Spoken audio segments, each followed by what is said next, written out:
На едва и 10% од вработените во земјава им биле покачени платите во изминатите 2 месеци, или барем за толку газдите побарале субвенции од државата. Кога владата реши да ги субвенционира придонесите за фирмите што ќе покачат плати на вработените од 600 до 6000 денари, тврдеше дека помошта ќе се однесува на сите фирми што ќе го сторат ова, а не само на оние што законски мораат да исплаќаат повисока минимална плата. Газдите аплицирале за над 90.000 работници за 2 месеци. До сега 8.000 фирми го оствариле правото на помош при исплата на придонеси за октомври и ноември, а 1.300 се уште чекаат поради технички причини и некомплетна документација.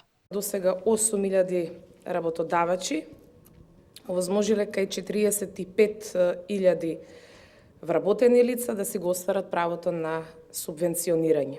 1.300 работодавачи за 47.000 вработени лица се уште не го оствариле тоа право, бидејќи станува збор за одредени технички грешки кои што очекуваме дека ќе се надминат во наредниот период. Надлежните се надеваат на поголем интерес кај фирмите следните месеци. Токму од декември се зголеми минималната плата на 14.500 денари. Над 90.000 работници ќе го примат овој износ со исплатата во јануари.